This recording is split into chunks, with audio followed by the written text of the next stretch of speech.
So this is the self-development with tactics book.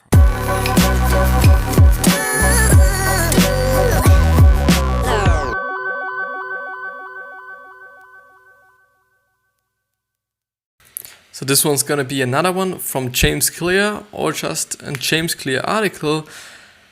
So yeah, I hope it's gonna be a good one as well. But I do not actually have a new article yet, because I'm just really willing you to just show you this website and to show you where you can find those articles, where I usually kind of find the articles that I'm going to use or that I'm using and whatever, because I think this might be valuable to you, or this might be good for you. So yeah, I think everything is fine. The window is a little small. Yeah, everything is fine. So there you can see, there you have the best article section. There is some text. I don't know what it's all about. I think I have read it once. So there, these are the best articles by category. And I usually go down a little bit, and there you can see the life lessons section. I'm normally in this section, so I normally just click on it, and there you can see all these articles that I already went through, like Joseph Brodsky, and this ones I think I've actually not gone through yet. The Shadow Side of Greatness, which is featuring Pablo Picasso, then Martha Graham, Living a Meaningful Life by Nichelle Nichols, which is actually the girl from Star Trek, so the black girl from Star Trek, and also a very, very, very, very great article. So basically all of these articles that are just pretty much in the top kinda, or from famous creators, are really good. You know, I've all enjoyed them, I guess, but I think I haven't gone through a famous biologist one yet. Maybe I should even go through this one today. Yeah, I guess so. Because I really hope and I really think that I haven't gone through this yet. And it might be great. You know, the title is somehow great. You know, James Clear, just compared to maybe the TED Talks or the ideas.ted.com website, he's just having very, very great titles. You know, pretty catchy titles that but also just really kind of talk about something that is in the text. The problem with the ideas.ted.com website is that most often those titles are really not great. Like, they're really not catchy. They really don't kind of just come across as, okay, you know, you should read this whole article because it is great. With his titles, it's actually the case. Like, okay, I want to read the fucking article because it sounds great. So yeah, I think we're going through famous biologist Louis Agassiz on the usefulness of learning through observation. So as far as I know, at least, learning through observation is actually called osmosis, which actually has been a case for a lot, or actually for a long time, to be honest, because the case is just a few years ago, or just osmosis, so learning by observation, has just been a thing that's always been a thing, actually. Like, just, you know, if you just maybe kind of think back to the Middle Age or something, people there have just been learning through observation, just learning your father doing the smith work or something. They have just been observing just the other people, and it's still the case. Like, well, I think in school it's just still the same thing. Like, when the teacher, for example in maths, is just writing some formulas onto the blackboard, and he's just going through this kind of calculation whatsoever, and everyone just, you know, writes everything down, and everyone just learns through quite his explanation and him or her actually going through the calculation or going through the exercise himself or herself. So I think basically it has always been a thing, you know, and therefore, you know, the thing is, I'm just thinking whether it is just good because of this reason or whether it is just somehow outdated and or bad for this reason. The thing is, I guess for a lot of people it will work, and for a lot of people it hopefully is working because, well, you know, it's our system, or it seems to be our system, at least, I think.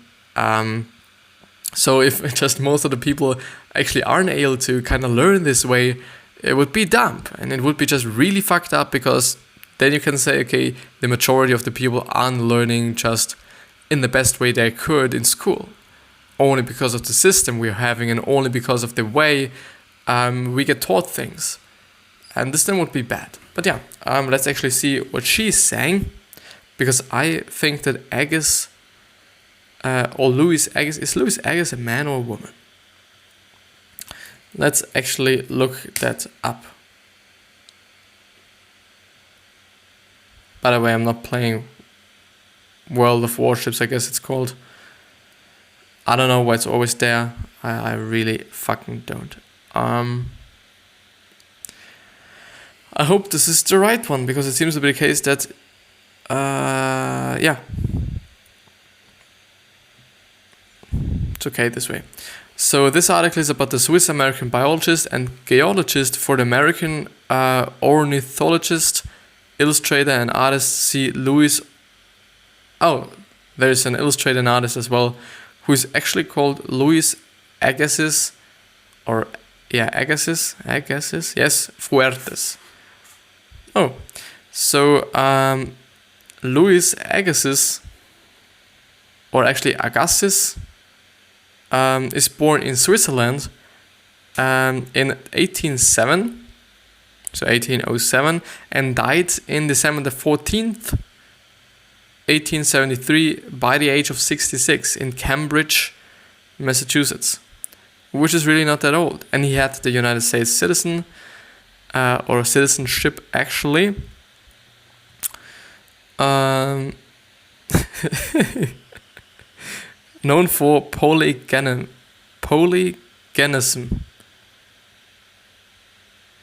Polygenism is a theory of human origins which persists the view that the human races are of different origins.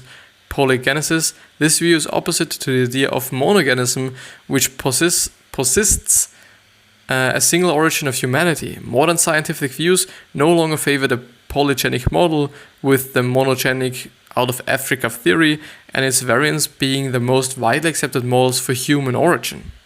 The out of Africa theory. Aren't we all out of Africa? I guess not.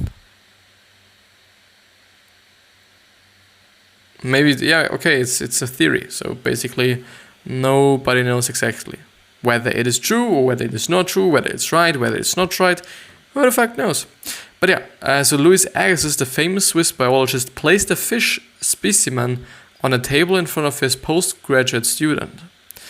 Yet another story. You know, it is very interesting that James Clear often is just starting his articles with a story, with a narrative, with something like this, which is definitely something that I enjoy. You know, I really enjoy this because I somehow learn through stories, or I just kind of memorize things through stories and or narratives just pretty well.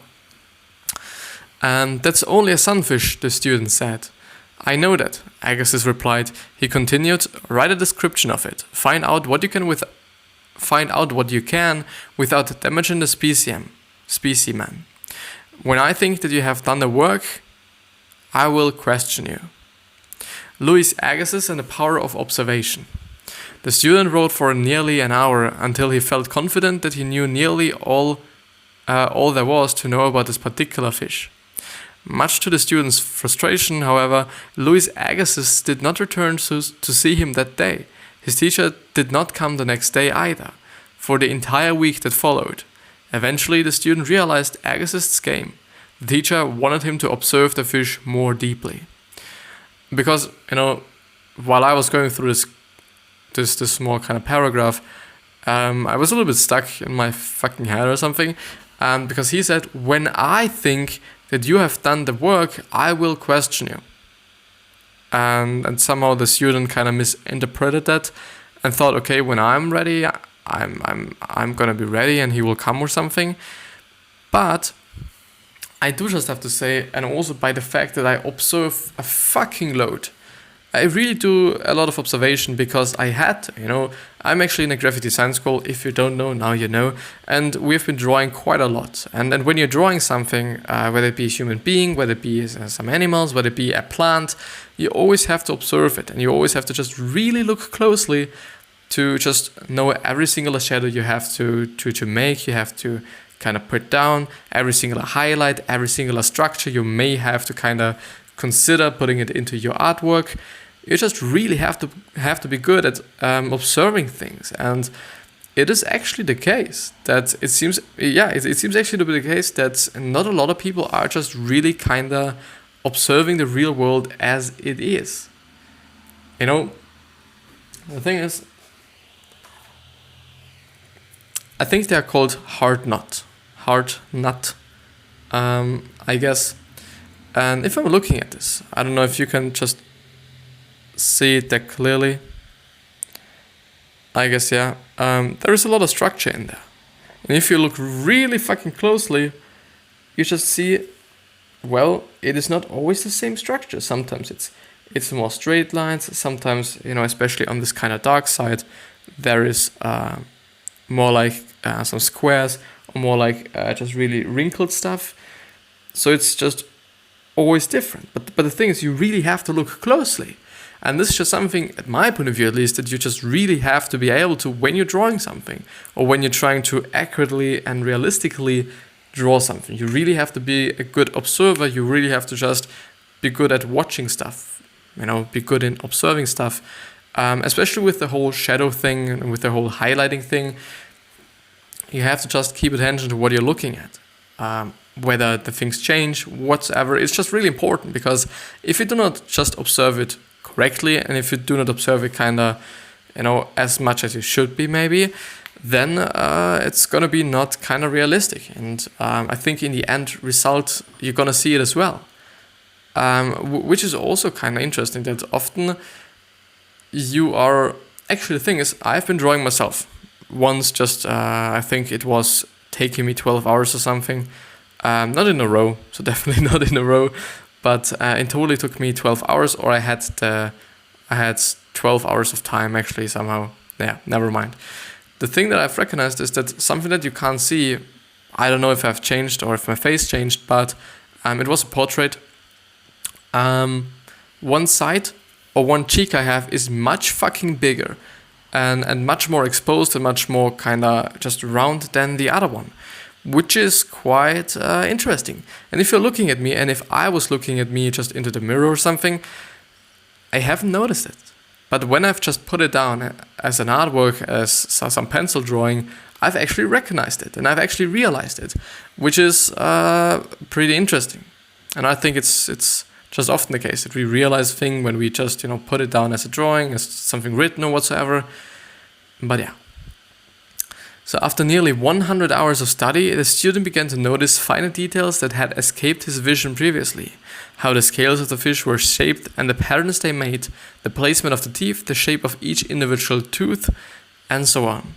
So when his teacher finally returned and the student explained all that he had learned, Agassiz replied, "That's not right," and walked out of the room. Shocked and angry at first, the student eventually recommitted to the task with new vigor. Is it vigor? I think it's vigor. Vigor. Or vigor.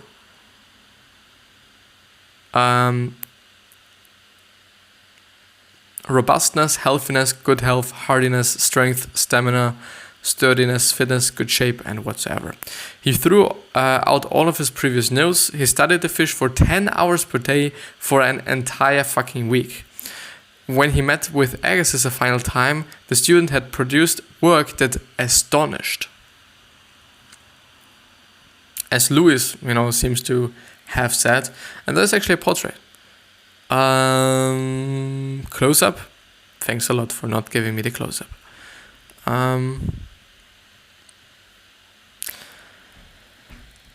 There you have a close-up of him. He looks pretty fresh, I guess.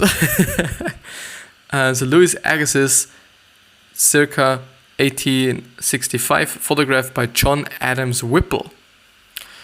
John Adams Whipple, who doesn't know him? So the art of comparing objects. After his investigation of the sunfish, Agassiz' student wrote, "I had learned the art of comparing objects. How does this teeth compare to the next one? To one next to it? How does this scale compare to the one on the opposite side, how does the symmetry of the bottom half of the fish compare to the top half? And also something you do just have to consider when you're drawing something is proportions. If the proportions are off, the end result is not going to be realistic.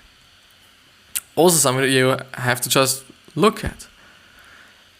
The art of comparing objects is a remarkably useful strategy in many areas of life. Take weightlifting, for example.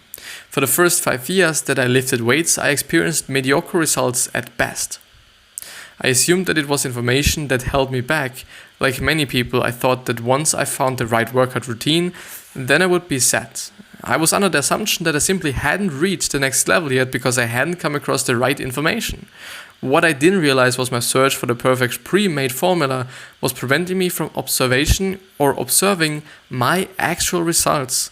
When I started to observe with greater care and focus, I realized that my body tended to respond better to higher volume rather than higher intensity. I noticed that my foundational strength in major movements like the squat and deadlift was lacking. I was able to use these observational discoveries to tailor my training to my needs and subsequently make much greater strides because of it. It was through comparing what I was doing with what was actually working for me that I made progress. By the way, I hope that's not going to rain because I want to work out as well right after this one. Right after this recording, I think I'm going to just head outside, work out, or I'm actually going to stay inside. And afterwards, I would actually like to play a little soccer, shoot some balls, shoot some free kicks, But yeah, I think that's actually true. And I always talk about we are all individuals. And this is exactly what I mean. Like, some things will work for you, some things won't work for you. And we truly have to observe what's working for us, or just we truly have to observe ourselves and see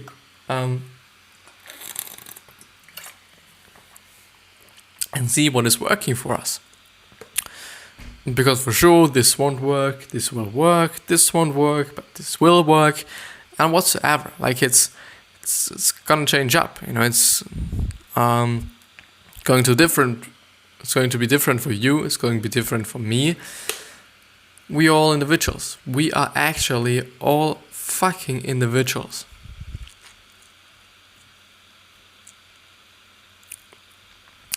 Do the work for yourself. I never pay attention to anything by experts. I calculate everything myself. From Richard Feynman. When Richard Feynman, the brilliant physicist,